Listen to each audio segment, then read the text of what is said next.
So your goal is to come in, blow so much value at them that then they want to have you come back. They want to bring you for the next thing. People watching want to hire you to come and help them with their thing or speak at their event. Like speaking leads to more speaking. Where did you learn how to speak? There they are, the next level guys. So Ev, we got a bunch of questions over here for you. As always. So let's go. Number one, how far, from your perspective, how far down do we have to niche in order to get speeches? So people hire you to speak on YouTube, right? Like for us, does it have to be podcasting and business? Or it can't just be the next level guys, right? We have to niche to some sort of topic, right? Not necessarily. Your short-term plan is podcasting, right? Like the short-term revenue driving, let's bring some business, grow this thing, scale the team, highly profitable, high income skill, whatever is going to be podcasting, right? Yes. Right. And you could speak on that. And you could go to conferences and get invited on that. Although it's not, you just have to be in the right circles.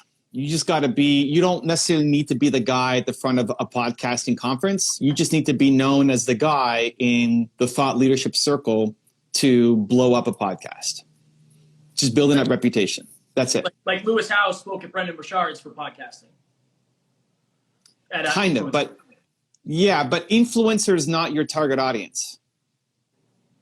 Lewis Howe's is your target audience. Right. Okay. So it's a difference, right? Like Lewis knows a crap ton about podcasting. Right. I need you to go in and tell him what he's doing wrong on podcasting. Right, right. Right? Like that's the goal. So we need to go in and what's that? We need to be we have to be the you of podcasting, where you go in and say like, hey, anybody, for instance, like this is what your YouTube channel is kind of screwing up and this is what you could do better for more impact. Yeah, like I'll tell Lewis what to do on his YouTube channel. Right. Okay. Now, Lewis is now creme de la creme in podcasting, right? Like there aren't so many people ahead of Lewis, so you don't need to necessarily get to that level, but close to it, right? So your target audience, if you can actually go in and help Lewis in a meaningful way, you're golden, right? Like you're now in the top 1% of the 1%. Right. Right. Your real market right now for where you're at is the people who want to be like Lewis. The people who haven't been doing, I don't know how long Lewis has had his show. It's been a while, right? It hasn't just been a minute of him being on, right? 9 years, 10 years. So the people who look to Lewis and say, I want to do that, but are serious people, have a business already. They don't want to be an influencer. That's not their full-time thing. They have a business. Right. So like a David Meltzer, like the David Meltzer is your target audience. The people who have a business. David's got a million things going on, right? We just invested in the same company, Queens. He brought me into one of his deals, an esports company that just launched yesterday. And so David's investing in companies. David's running his own businesses. David's mentoring and inspiring entrepreneurs. David has a YouTube channel. David's got a podcast. David's got tons of stuff going on right now, right? He's not an influencer in that, like, that's his business. Right. If you can come in now he wants to influence. He wants to he wants to have 1,000 people inspire 1,000 people or something like that. Empower 1,000 people, yes. So if you can help him get closer to his goal, awesome. But those are the caliber people that I want you getting good enough to work with. Okay. Now, in the prospecting game early where we are, how much of our day should be spent prospecting, just direct messaging, getting in the right rooms with those types of people? Well, your day, nothing. You're building the brand. Right. Okay. His day, everything. Okay. Gotcha. Apart from your podcast and your meetings or whatever you need to do, like this is how you split it up because you're building Next Level University. He's building the funding mechanism to help you get there. Right. So you could be speaking at podcasting events. I don't think you need to. And I think most of the audience is not going to hire you. So influencer is the wrong market. You don't want to sell something to somebody for $100 a month consulting services or something, right? I mean, you want the people who are taking it seriously, who will drop 3 to 5K on you every month to help them blow up, who want to be the next Lewis Howes of podcasting. On your side, you're building next level university. The speaking will be from people who you don't need to have a niche so much. Like you've got your 4 categories. You'll be brought in from people who love your show, who connect with the message, who are in your community and say, you need to get this guy on your stage or these guys on your stage. Right. So it's more about building the audience and building the brand. But you're a long way away from getting the big gigs, right? Right. From little ones, sure. I mean, start right away, and the little ones lead to the bigger ones. The podcasting side's a lot closer and gets you revenue. Yeah. Okay. So we spoke at Mass Maritime in front of 250 students, and we got a ton of new listeners, a ton of new community members. Like that's what I should be focused on, is getting more of those. Like virtual speaking events. We spoke on leadership, which is it's whatever. It's like every conference has their own theme. Right.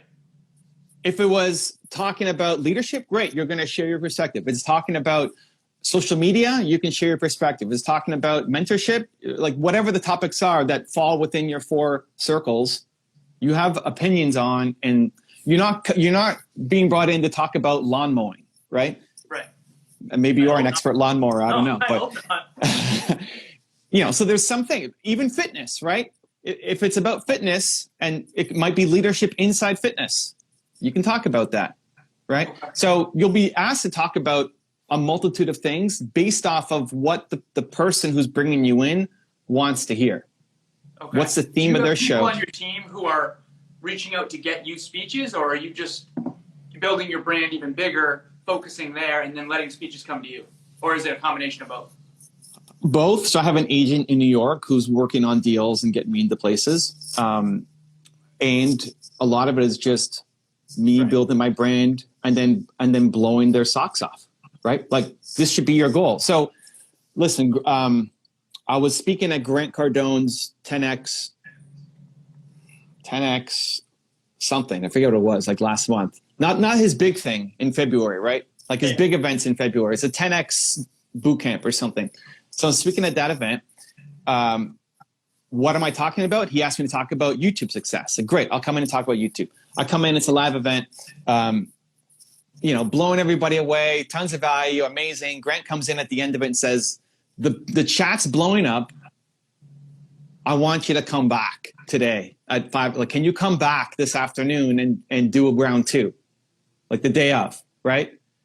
Of all the speakers, I was the only one asked to come back. And he had some pretty big speakers, on that. So that's your goal, right? And then at the end of that, he's like, how do we get you at my big 10X event in February? So your goal is to come in, blow so much value at them that then they want to have you come back. They want to bring you for the next thing. People watching want to hire you to come and help them with their thing or speak at their event. Like speaking leads to more speaking. So, the students one that you did, awesome. 250 students learn about you. The teacher or whoever organized the event learned about you. Now you're on their radar and Rolodex. You want to be invited back. Like you need to be invited back for their annual event. You need to be the best speaker that they've ever had come through their organization so that they are falling over themselves to want to have you come back, to pay you next time, to spread the word about you to their colleagues about how great you are. And for the students, you never know in that 250 who might be helping organize another event at another organization, or who works on some team or gets an internship at Bank of America, and then they're planning their event. Say, oh my God, who you need to bring in? These 2 guys, the next level guys, they spoke at this thing, right? A lot of that's how it leads to it. But that's a long-term path, right? That doesn't get you paid anything meaningful. It's not that you won't get paid, but it's not going to be anything substantial, in the next 12 to 24 months, which is fine. Like you're building a brand. That's part of it. Evan, do you think, and this is something that we haven't seen a lot in the industry, but Alan and I this year have done 32 live masterminds, and we prepare it as a keynote every week. Do you think there's any extra value to Alan and I speaking at the same time on the same stage? Because you don't really see that often. And I think we're better together than we are apart. Yeah, you could. Ultimately, it's about the value to the audience. So it's a different dynamic.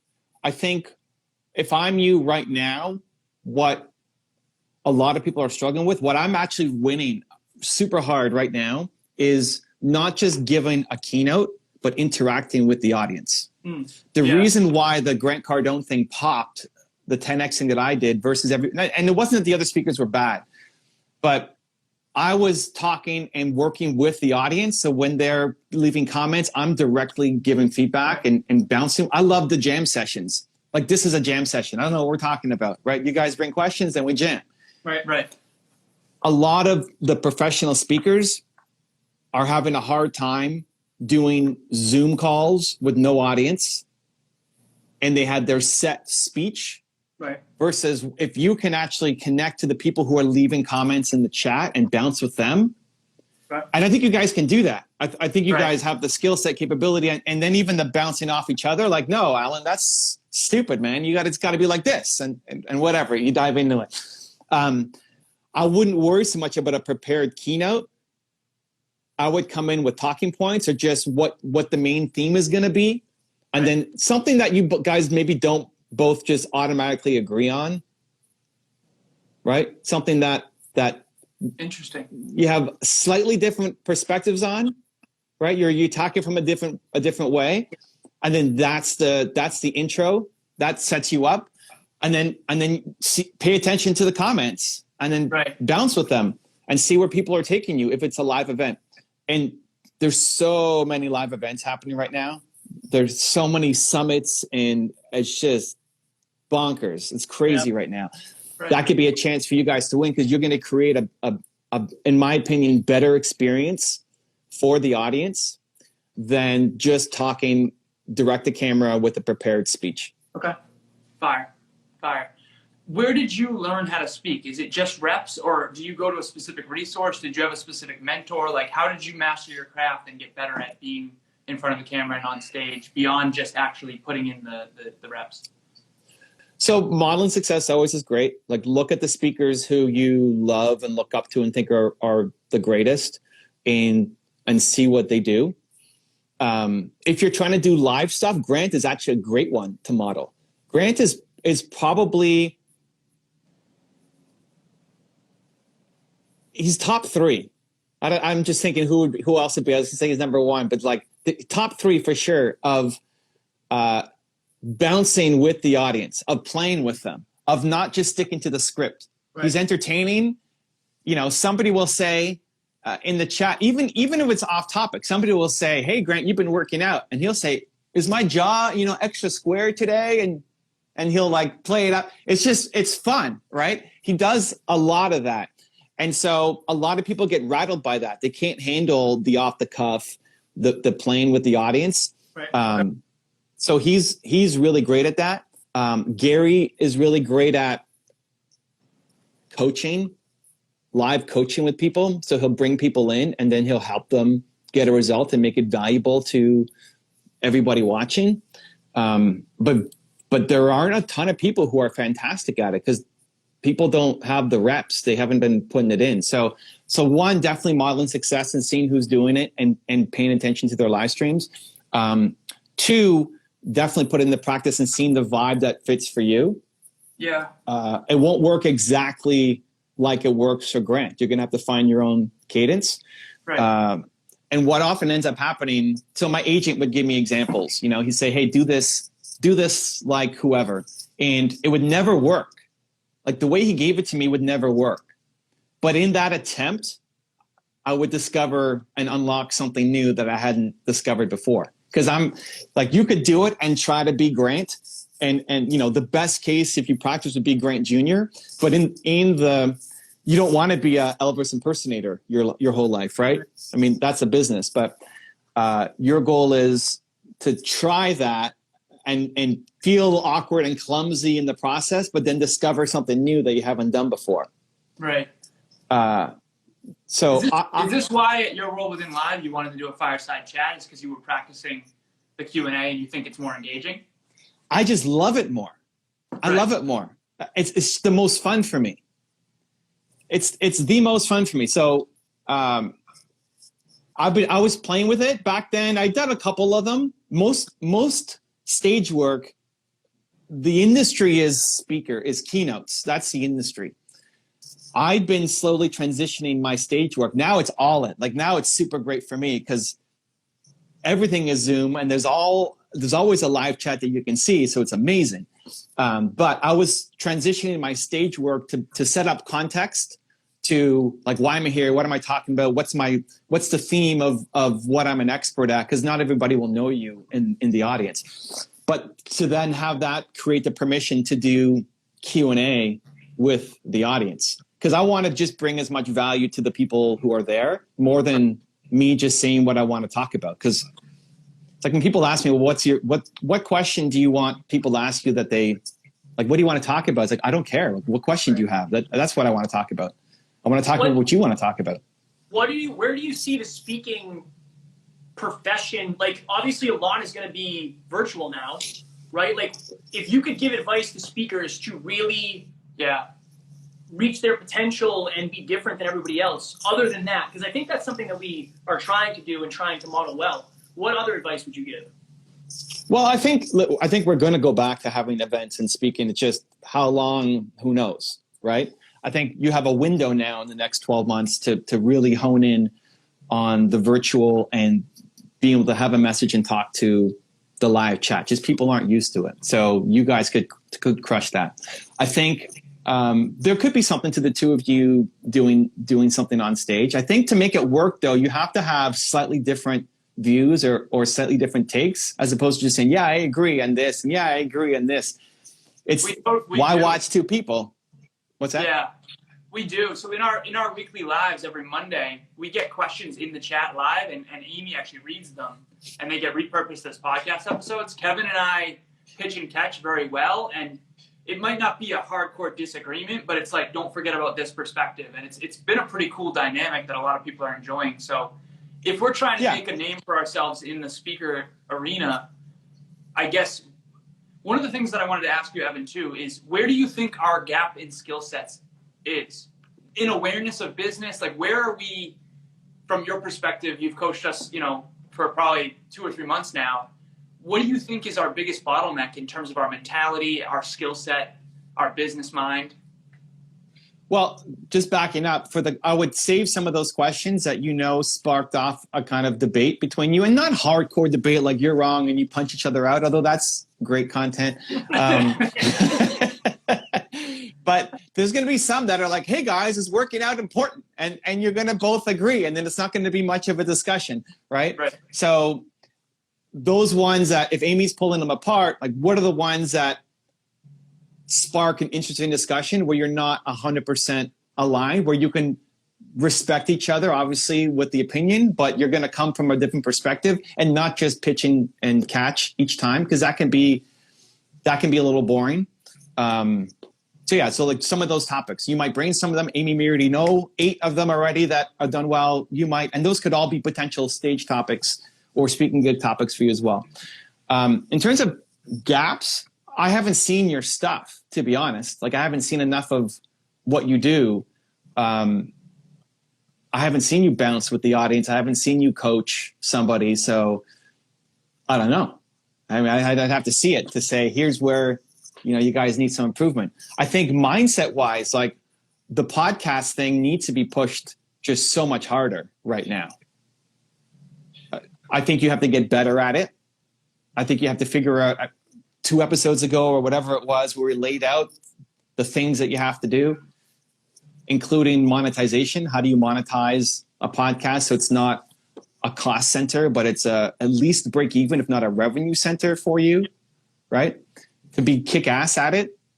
I don't know how far away you are from guys like Dave Meltzer hiring you to do it because they want to be Lewis Howes in terms of numbers and exposure and opportunities. Right. And we're just not pushing hard enough on it. Okay. You coach a lot of early entrepreneurs. Is there anything that jumps off the page for either of us that, and you can be completely honest, I know you will be, whenever I'm coaching someone in Fitness, Evan, it's like very clear to me, because I've done it so long and I think I spent so much time in that arena, that it's like, oh, okay, that person, that mentality they have is only going to get them to this level. do we have one of those that jumps off the page of like, these dudes are not going to make it if they don't adjust this thing or you know, get rid of this limiting belief? I think you're going to make it. It's just how fast you want to get there. Like, it's the urgency. Where's the urgency? Where's the urgency that this matters? Because everybody, you want to hit the next level, great, but when? Everybody's going to look to you guys and say, look at what they're doing.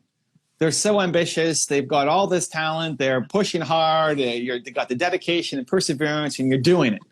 How many episodes on the podcast? Meanwhile, it's like, there's no urgency. There's not enough, not to get there, right? Like, I love you guys, and like, let's go. If it's important, you have to have urgency. We're hiring somebody new, right? I mean, I need to hire like 8 new people on my team, but we're in the process of hiring somebody, and my wife was doing the hiring. There was somebody that she really liked, and we got the information. We passed it on to somebody else on my team, and it's been 5 days since we've had a connection back to the person that we were looking to hire. Now, weekend, whatever, but still, it's like, I saw 5 days and I had a heart attack. Right. Like 5 days, 5 days. If you're working with me on something that I'm working on and care about, it better be like immediately happening and getting immediate momentum, or like, I'm not sleeping. And so there's this group of there's the things that we know how to do, and that I'm like light touching and like, get it done by this day, fine. But if you're working on something with me and I'm working on it, like, it's the most important thing. Momentum has to happen, and just urgency. Right. So we talked about the podcasting from episode 1, that you guys have to be like, here's the model, or maybe episode 2. I don't remember of doing this, but it's been a while. Where's the model to create the podcast, to go to David Meltzer and his kind of people and get those clients? I want you to have 10 clients paying you $5,000 a month, build this business up so that can build the brand. Right. We have 8 clients right now for Next Level Podcast Solutions. They're not at that price point though, but they are 700 and up. Yeah, but 700 is nothing, right? I mean, not for what you guys can do. It's not nothing. It's great. It supports you. Amazing. Right. I want you at $3,500 to $5,000 a month, which may be different clients. Like, it's increasing the level of, like, the guys paying you 700 probably would freak out if you said 2,000. Right. They just can't afford it. They're not the level yet that you need to be applying your strategies to. Like, I need you to work with the Dave Meltzer kind of people, and there's lots of those guys. There's way more the people who will pay you $300 to $700 a month. I don't want you doing, that's almost charity work. Like, it's great, you can give back, pick a few that you love, but I need you playing in the $3,500 to $5,000 range. Got it. I need you to get the skill set to be there, right? Which isn't there yet, but you can get there. And the mindset that this is what we're doing, this is who we're going after, that we are kick-ass at this thing, and I believe you can get there. I don't know if you believe yet that you can get there, and there's definitely not enough urgency chasing that down. Got it. Consider it done. That gives you the funds to do everything. That gives you the funds to go and do everything. Like, it's a bridge. It's not, in 10 years, you're not going to be the podcasting guys. In 10 years, it's all about next level you. Right. But you've built the team and the bridge and the reputation to, like, get you there. Fire. My goodness. 100%. All right, we want to let you go. I think we're 2 minutes over. Evan, we appreciate you so much. Urgency. Urgency. It's happening. Your house is burning down. Put out the fire. If you want to see another awesome one-on-one I did with an entrepreneur just like you, check out the video right there next to me. I think you'll enjoy it. Continue to believe, and I'll see you there.